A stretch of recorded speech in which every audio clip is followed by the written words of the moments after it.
দুঃখজনকভাবে রিপাবলিকানরা এটার ভেটো দিয়েছে এবং আমি নিউজে দেখেছিলাম যে 16টা স্টেট এটার এগেইনস্টে লস করেছে। এখনো অ্যাপ্লিকেশন নিচ্ছে এবং তারা আপনাদেরকে ফিঙ্গারপ্রিন্টও দিচ্ছে, কিন্তু ডিসিশনটা মানে আপনাদের যে গ্রিন কার্ড পেয়ে যাচ্ছেন কিনা সেই ডিসিশনটা আপাতত ওরা স্থগিত রেখেছে। Republicans filed a lawsuit to enjoin the program, which means they want to stop the program. What they said is that they will continue to accept the applications.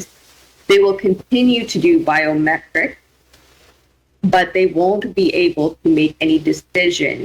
The biggest news today is this week, the Republicans, the Biden program is a very political program, and the Republicans filed a lawsuit to enjoin the program, which means they want to stop the program.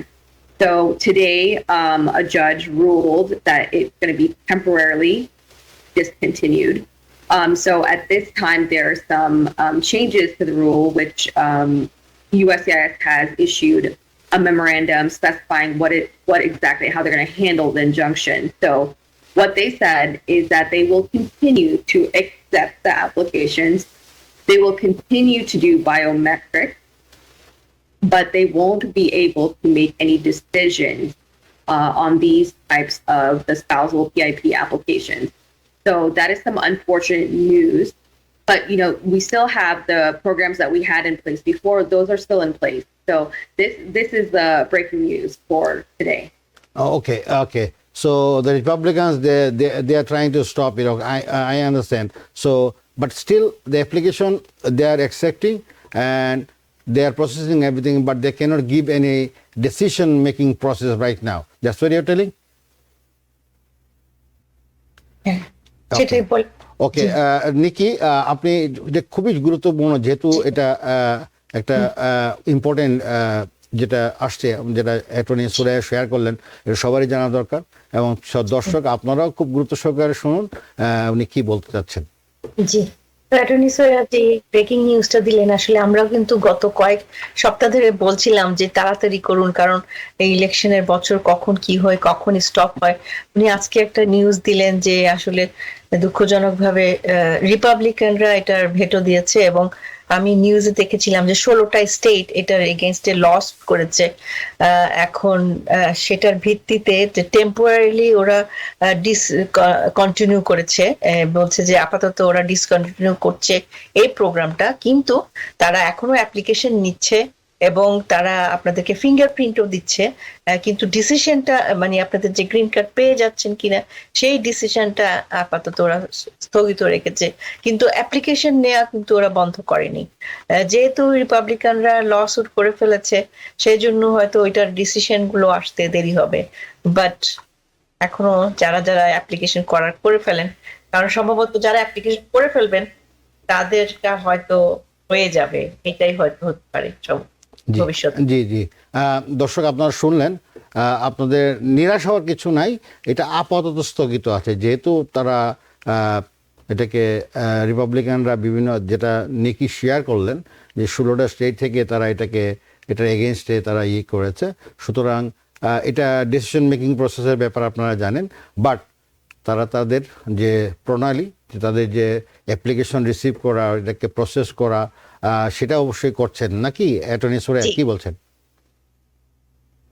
Right, এটাই বলি, application নিচ্ছে ওরা, এখনো application নিচ্ছে, কিন্তু decision এখনো দিবে না, কিন্তু অ্যাপ্লিকেশন নিবে এবং আপনাদেরকে ফিঙ্গারপ্রিন্টও নিবে। এটাও একটা ভালো নিউজ, কিন্তু কারণ যারা যারা এই প্রসেস ধরে চলে যাচ্ছেন তাদেরটা হয়তো পরবর্তীতে ক্লিয়ার হয়ে যাবে। জি, এটা যদি একদম বন্ধ হতো তাহলে তো ওরা অ্যাপ্লিকেশনই নিত না, ওরা এখনো অ্যাপ্লিকেশন নিচ্ছে। এটা কিন্তু খুবই একটা গুরুত্বপূর্ণ তথ্য অ্যাটর্নি সুরাইয়া শেয়ার করলেন, যে এই প্রোগ্রামে পিআইপি প্রোগ্রামের এগেনস্টে যে রিপাবলিকানরা ভেটো দিয়েছে, সেই ভেটোর পরিপ্রেক্ষিতে এখন আপাতত এটা স্থগিত করা আছে, মানে ইটস লাইক স্ট্যাটাস কো নাকি? Right. So, I mean, not really status quo. The program is still there. So it's a temporary injunction. So it may be that, even if the court at this level, at the district court level, grants the permanent injunction for the program, of course, the decision will be appealed to the Court of Appeals, and then, of course, it might be appealed to the Supreme Court. So it's going to be litigated all the way through, I have no doubt. But this injunction that's in place is temporary, which is why USCIS is deciding to still accept applications and still process biometrics. ও thank you Nikki, তাহলে ব্যাপারটা হচ্ছে যে যেটা বারবারই আমার মাথায় আসতেছে বা আমার মানে প্রশ্ন উঠতেছে, সেটা হচ্ছে যে যেহেতু ওরা টেম্পোরারি ইনজেকশন জারি করেছেন, বাট মিনওয়াইল ইউসিস কিন্তু এটা স্টপ করে নেয়, তারা রিসিভ করতেছে ফিঙ্গারপ্রিন্ট সব কিছুই, তারা পেমেন্টও রিসিভ করছে, সব কিছুই রিসিভ করতে। তো এটার কি মনে হচ্ছে আপনার attorney Suraiya? Just I am asking you, what do you think? Is it going to be cleared? I mean, with our government, I don't know if it ultimately goes to the Supreme Court. I really don't know how to predict that one. We knew that this lawsuit was going to happen. It happens every time that some kind of executive order is released. So we knew this was going to happen. How it's ultimately decided, it's up to the court. Yeah, but thing is that by this time already many people already applied, I believe. So they will be on waiting about the decision. What will be the upcoming of the decision of the court? So that's what I'm telling you. By this time, since August 19th onwards or after 19th onwards, people have already applied. Those are really serious. They applied through you, through somebody else, XYZ. So personally, they might have applied.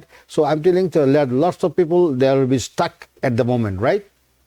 Yeah, they're not going to be receiving any decisions until the lawsuit is completed. Okay. So one more thing, নিকি, আপনার কাছে আমি যাচ্ছি, আপনি এই কথাগুলো একটু share করবেন। আর দ্বিতীয় কথা হচ্ছে যে এই প্রোগ্রামের আওতায় যে প্রক্রিয়াগুলো আমরা বলেছিলাম, গত এপিসোডেও বলেছিলাম যে কিভাবে কি করতে হবে, এটা আমরা আপাতত বন্ধ আছে, বাট এটা একেবারেই বন্ধ হয়ে যায়নি, যেটা আমরা বারবার বলছি, এটা হয়তো একটা ডিসিশন আসবে।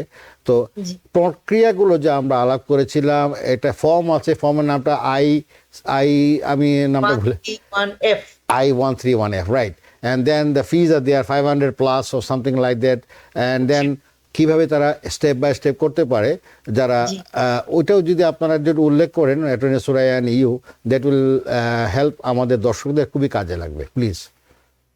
Sure. Yeah. So, I mean, they are still accepting applications. So I encourage people to still continue applying. I just want to make sure everyone knows that they're not going to be receiving a decision probably for a long time. But yes, still apply so that in case the program is continuing in the future, you will be in the queue to get a decision. So the application process is that first you have to create an online account. The application can only be filed online. So you have to create an online account. Once you create an online account, you select the form I-131F. Then you can fill it out online. It's a relatively simple form compared to other forms. It asks for your basic information, your identification information, the name of your U.S. citizen spouse. They are checking to confirm that you don't already have an I-94, which in which case then you don't need this program. If you have an I-94, you don't need the spousal PIP program. Proof of your 10 years of presence in the United States. You can upload those documents. Everything is done online. You have to upload those documents. Once you complete the form, you sign it, certify that it's true and accurate to your knowledge, and then you're redirected to a payment screen where you have to make the payment for the filing fee online. And then once that's done, you are a receipt notice and perhaps a biometrics notice is generated almost immediately. I'm talking within 10-15 minutes of filing. Yeah, Attorney Suraya, thank you very much for just rewinding the process. Nikki, আমি আপনাকে অনুরোধ করব, যেহেতু এটা খুবই গুরুত্বপূর্ণ, যারা already করেছেন ভালো কথা, আর যারা করতে যাবেন তাদের জন্য আপনি যদি প্রসেসটা, যেটা নিকি অ্যাটর্নি সুরাইয়া বললেন, সেই ধারাগুলো যদি একটু, পদ্ধতিগুলো যদি বলে দিতেন তাহলে ভালো হতো। ওই পর্যায়ে যাওয়ার আগে আমি একটু বলিনি, অ্যাটর্নি সোহেল প্রথমে বলেছেন এটার জন্য একটা লসুট হয়েছে, কিন্তু এটা ওরা টেম্পোরারি কিছুটা ডিসকন্টিনিউ করেছে। কিন্তু যে কোনো ধরনের লসুট যখন হয়, আপনারা সবাই জানেন দর্শক, যে এটা অবশ্যই আপিল আপিল হয় এটার বিরুদ্ধে এবং উপরে সুপ্রিম কোর্টে যায়। তো যতক্ষণ পর্যন্ত ওইটা আপিল হয়ে সুপ্রিম কোর্ট থেকে ফাইনালি নো না হয়ে আসছে, ততক্ষণ পর্যন্ত কিন্তু এটা সো এখনো ইউএসসিআইএস বলতে অ্যাপ্লিকেশন জমা দিতে application জমা নিচ্ছে, তারপর আপনাদেরকে ফিঙ্গারপ্রিন্ট হচ্ছে, কিন্তু খালি বলতে আপনাদের ডিসিশনটা আসতে অনেক দেরি হবে। সো এখন তো সুযোগটা নিয়ে নেন, হয়তো যারা যারা অ্যাপ্লিকেশন করে ফেলবে তারা আমরা জানি না, বাট যেহেতু ওরা অ্যাপ্লিকেশন নিচ্ছে, এটারও তো একটা অনেক বড় খবর। সো তারা কিভাবে অ্যাপ্লিকেশনটা করতে হয় সেটা অ্যাডমিনিস্ট্রেটর একটু বললেন, যেটা সম্পূর্ণভাবে একটা অনলাইন অ্যাকাউন্টের মাধ্যমে করতে হয়। অনলাইন ওয়েবসাইট থাকে, সেখানে গিয়ে অনলাইনে একটা অ্যাকাউন্ট খুলতে হয় এবং সেখানে আপনার I-131F ফর্মটা ফিল আপ করতে হয়। এবং অ্যাডমিনিস্ট্রেটর আরেক বললেন যে এই ফর্মটা তুলনামূলকভাবে অন্যান্য ফর্ম থেকে কিছুটা সহজ। আপনার স্বাভাবিকভাবে আপনার নাম, ঠিকানা এসব চাবে, তারপরে আপনি প্রমাণ দেখাতে হবে আপনি কত 10 বছর এদেশে আছেন কিনা, কিভাবে এই প্রমাণগুলো দিবেন, কি কি কাগজপত্র ডকুমেন্ট আপনি আপলোড করবেন সেগুলো আপলোড করবেন। তারপর আপনি ইউএস সিটিজেনকে বিয়ে করে আসছেন কিনা, আপনি আমেরিকাতে বর্ডার ক্রস করে এসেছেন কিনা, এক বড় ধরনের কোনো আপনার লিগাল প্রবলেম নেই, তারা এই আইন আসছেন। তো অনলাইনে আপনি তখন এই সমস্ত আপনি একদম জাস্ট ফলো করবেন, যে জিনিসগুলো জিজ্ঞেস করছে সেগুলো ফিল আপ করবেন, তারপর আলটিমেটলি আপনাকে সিগনেচার করতে হবে অনলাইনে। তারপরে আপনাকে আপনার পেমেন্ট অপশন আসবে, অনলাইনে আপনি পে করবেন, তারপর আপনি রিসিপ্ট পেয়ে যাবেন, তারপরে হয়তো তখনই আপনাকে ফিঙ্গারপ্রিন্ট দিয়ে দেবে।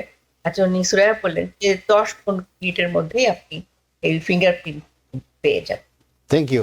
এটা কিন্তু একটা ভালো খবর যে আপনি জি। অনলাইনে নিজে প্রসেস করতেছেন, আর নিজে জি। করেন বা আপনি ল অফিসে যা তাদের প্রফেশনাল যারা প্রফেশনালরা আছেন তাদের মাধ্যমে যদি করেন, সেই ক্ষেত্রে আপনি আরও সিকিউর হয়ে গেলেন। আর নিজে করতে গেলে অনেক সময় ভুল ত্রুটি হয়ে থাকে, এটাও আপনার দর্শক মাথায় রাখবেন। আপনি ঘর বসে করতে পারবেন, you have computer, you have internet, you have access everything. But নিজে যে যদি একটা ল অফিসে যায় করেন, তাহলে আপনার জন্য আমার সাজেশন ব্যক্তিগতভাবে এটা আপনার জন্য অনেক ভালো হবে। নিউ ইয়র্ক থেকে সম্প্রচারিত TVN 24 টেলিভিশন, বিশ্বজুড়ে বাঙালির কণ্ঠস্বর।